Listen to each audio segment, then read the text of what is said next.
నమస్తే BC news కి స్వాగతం. నా పేరు నీలిమ. ముందుగా ముఖ్యాంశాలు.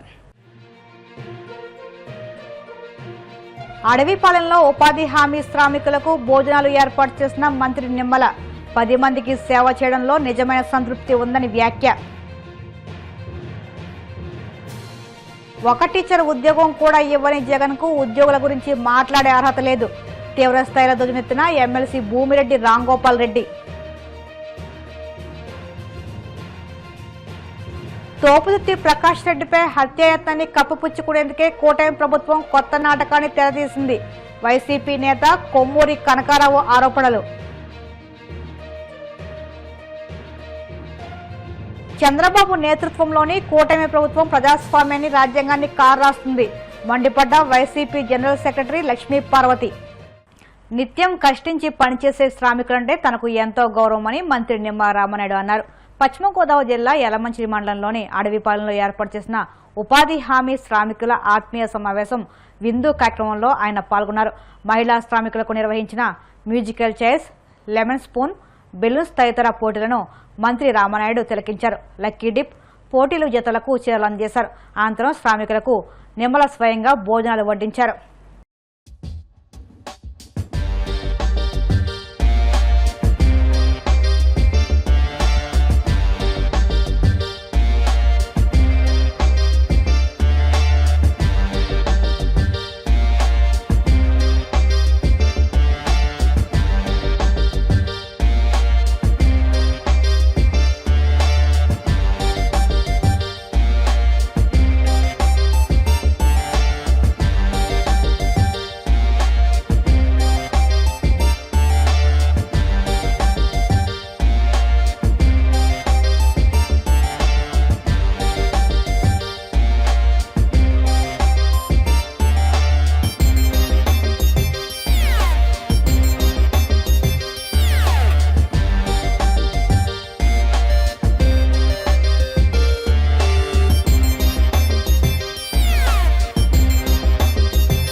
మజ్జిగతోటే సరిపెట్టకుండా గ్రామీణ ప్రాంతంలో మీరు ఉదయం లేచిన దగ్గర నుంచి రాత్రి పడుకునేంత వరకు పని చేస్తూనే శ్రమిస్తూనే ఉంటారు. ఇక్కడ ఉపాధి హామీ పనికొచ్చి ఇక్కడ పని చేసుకోవాలి, మళ్ళీ ఇంటికి వెళ్ళిన తర్వాత ఇంటి పని, వంట పని, పిల్లల పని, మళ్ళీ స్కూల్స్కి పిల్లలకి క్యారేజీలు సర్దడం, అన్ని రకాలైన పనులతోటి సతమతం అవుతూ ఉన్నటువంటి పరిస్థితి మా మహిళా సోదరిమణులు చూస్తూ ఉంటాం.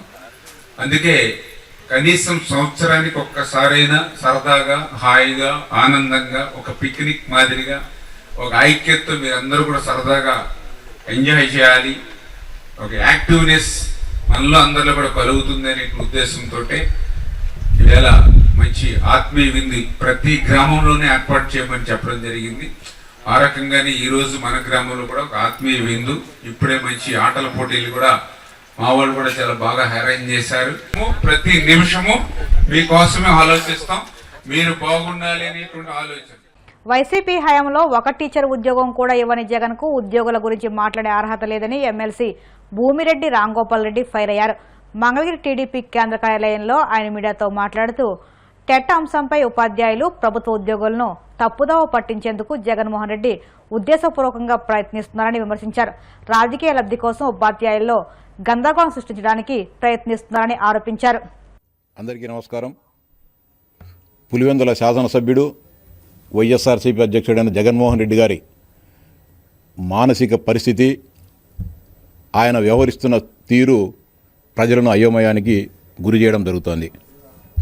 తన బాబాయ్ వివేకానంద రెడ్డి గారి గొడ్డలి పోటును గుండెపోటుగా ఏ విధంగా ఆ రోజు ఏమార్చి ప్రచారం చేసి ఈ సమాజాన్ని నమ్మించి 2019 ఎన్నికల్లో విజయం సాధించారో అదే విధమైన ఒరవడిని, అదే విధమైన పద్ధతిని నేటికి కూడా ఆయన అవలంబించడం జరుగుతోంది. ఆయన మానసిక పరిస్థితి ఏ విధంగా ఉందంటే రాయలసీమ లిఫ్ట్ ఇరిగేషన్ను ఆయన ప్రభుత్వ హయాంలో ఆపేసి ఈ ప్రభుత్వం ఆపేసిందంటాడు. కంపెనీలు వస్తూ ఉంటే నేనే ఆ కంపెనీలు తెస్తాను క్రెడిట్ చోరని మాట్లాడతాడు. కియా ఫ్యాక్టరీని నేనే తెచ్చాను, నేనే నిర్మించానంటాడు.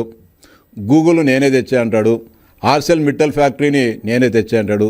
కడప స్టీల్ ఫ్యాక్టరీని నేనే తెచ్చా అంటాడు.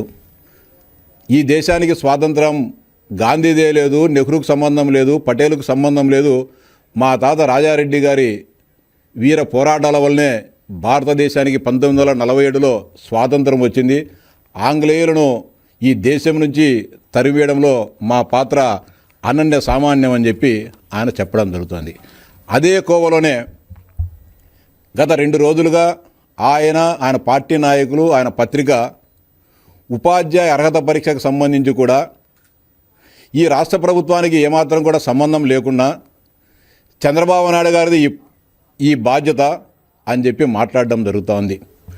నిజంగా ఆయనకు అన్నీ తెలుసు, కానీ ఏదో విధంగా ఇందాక కులాల మధ్య చిచ్చు పెట్టాలని చూశాడు, మతాల మధ్య చిచ్చు పెట్టాలని చూశాడు, కాపుల మధ్య విభేదాలు తీసుకొని రావాలని చూశాడు. ఇప్పుడు ఉద్యోగుల మధ్య విభేదాలను సృష్టించాలి, ఈ ప్రభుత్వంలో గందరగోళం సృష్టించాలనే ఒక ఆకాంక్షతో ఆయన పనిచేయడం జరుగుతుంది. ఉపాధ్యాయ అర్హత పరీక్షకు సంబంధించి మహారాష్ట్ర ప్రభుత్వానికి అదేవిధంగా అంజుమన్ నిషాతి తాలీం ట్రస్టుకి మధ్య వివాదం రేగడం జరిగింది గత అనేక సంవత్సరాలుగా. బాంబే హైకోర్టులో తుది తీర్పు పోయిన తర్వాత మళ్ళీ భారత సుప్రీంకోర్టులో ఆ కేసుకు సంబంధించి రివ్యూ పిటిషన్లు దాఖలైన తర్వాత సుప్రీంకోర్టు ఒక తీర్పు ఇవ్వడం జరిగింది. సెప్టెంబర్ 1, 2025వ తారీఖున జస్టిస్ దీపాంకర్ దత్తా మరియు మన్మోహన్లతో కూడిన ధర్మాసనం 2011 కంటే ముందు ఉపాధ్యాయులుగా ఎంపికైన వారంతా కూడా ఉపాధ్యాయ అర్హత పరీక్షను రాసి పాస్ కావాల్సిందే, అలాంటి వారు మాత్రమే ఉపాధ్యాయ వృత్తిలో కొనసాగడానికి అర్హులు, లేకపోతే వారందరిని కూడా తొలగించాలని చెప్పేసి సుప్రీంకోర్టు ఒక ఆర్టికల్ 142 కింద ఒక అసాధారణమైన అధికారాలను ఉపయోగించి తీర్పు ఇవ్వడం జరిగింది. రాప్తాడు మాజీ ఎమ్మెల్యే తోపుతుర్తి ప్రకాష్ రెడ్డిపై జరిగిన హత్యాయత్నం ఘటనను కప్పిపుచ్చుకునేందుకే కూటమి ప్రభుత్వం కొత్త నాటకాన్ని తెరలేపిందని వైసీపీ ఎస్సీసీఎల్ రాష్ట్ర వర్కింగ్ ప్రెసిడెంట్ కొమ్మూరి కనకారావు ఆరోపించారు. విజయవాడలో పోలీసుల వేధింపుల నేపథ్యంలో క్రాంతి కుమార్ ఆత్మహత్య చేసుకున్నప్పుడు మౌనం పాటించిన టీడీపీ నేతలు ఇప్పుడు రాజకీయ ప్రయోజనాల కోసం దళితుల పేరును ఉపయోగిస్తూ డైవర్షన్ రాజకీయాలకు పాల్పడుతున్నారని విమర్శించారు. పదే పదే మాదిగ పౌరుషం గురించి మాట్లాడుతున్న టీడీపీ ఎమ్మెల్యే ఎంఎస్ రాజు క్రాంతి కుమార్ మరణం, దళితులపై జరుగుతున్న అన్యాయాలు, దాడుల విషయంలో ప్రభుత్వాన్ని ఎందుకు ప్రశ్నించలేదని నిలదీశారు. బూడు చేసిన పరిస్థితి మన కళ్ళ ముందు కనపడతా ఉంది. అభివృద్ధి అనేటువంటిది దేవుడికి ఎరగవగానే నిత్యం డైవర్షన్ పాలిటిక్స్ అనేటువంటిది డైవర్షన్ రాజకీయాలతో కాలం అనేటువంటిది కాలాన్ని సాగదీస్తా కూర్చున్నాడు. ఒకవైపు విజయవాడలో లాకప్ డెత్, శవం మాయం, అదేవిధంగా పోలీసు వేధింపులకి క్రాంతి కుమార్ అనేటువంటి ఒక మాదిక సామాజిక వర్గానికి చెందినటువంటి బలవన మరణం చెందితే ఈ కేసులన్నింటినీ డైవర్ట్ చేయడం కోసం ఒకరోజేమో పవన్ కళ్యాణ్ గారిని వాడుకుంటారు. వారిది అయిపోయినాక అదే పార్టీలో ఉన్నటువంటి తెలుగుదేశం పార్టీలో ఉన్నటువంటి దళితుల్ని, బీసీల్ని డైవర్షన్ పాలిటిక్స్ లో భాగంగా చంద్రబాబు నాయుడు గారు వాడుకుంటం అనేది జరుగుతా ఉంది. అందులో భాగంగానే ఈ రోజు అనంతపురంలో జరుగుతున్నటువంటి డైవర్షన్ లో భాగంగానే అనంతపురం జరుగుతున్నటువంటి రగడ, అందులోనే దళిత ఎమ్మెల్యే అయినటువంటి ఎంఎస్ రాజు అడ్డుపెట్టుకుని ఏదైతే ఈ మధ్య తోపుతుర్తి ప్రకాష్ రెడ్డి గారి మీద, రాప్తాడు మాజీ ఎమ్మెల్యే తోపుతుర్తి ప్రకాష్ రెడ్డి గారి మీద టిప్పర్ తోటి హత్యా ప్రయత్నం చేసేటువంటి క్రమంలో ఆ కేసును డైవర్ట్ చేయడం కోసం దళితుడటువంటి ఎంఎస్ రాజుని తెర మీద తెచ్చి డైవర్షన్ పాలిటిక్స్ కి ఈ రోజు తెరచేసినటువంటి పరిస్థితి మనం చూస్తా ఉన్నాం. తోపుతుర్తి ప్రకాష్ రెడ్డి గారు కారులో వస్తా ఉంటే కళ్యాణదుర్గం ఎమ్మెల్యే అయినటువంటి వారికి చెందినటువంటి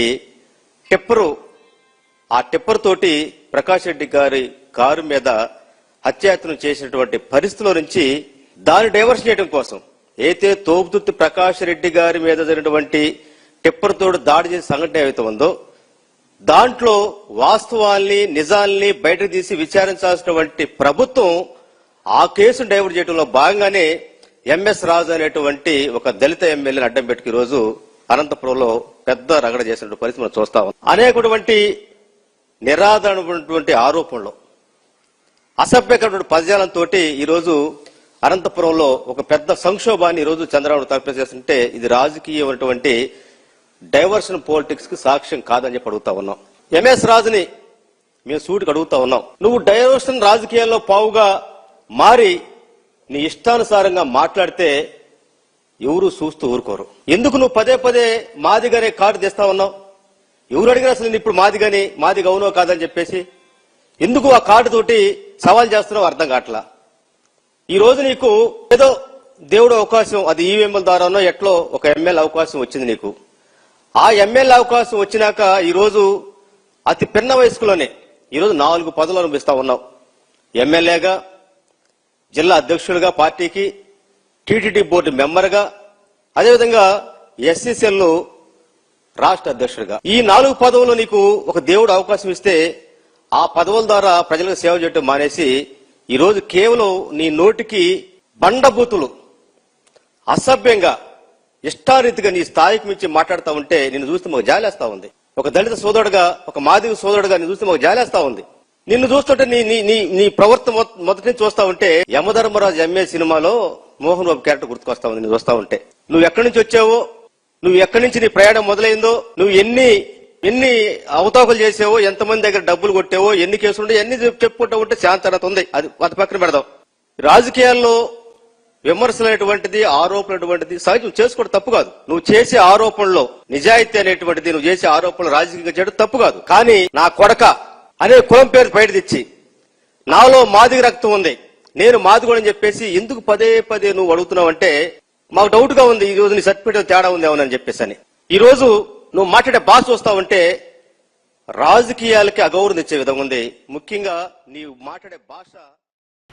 ఇప్పుడు కాసేపు ప్రకటనలు.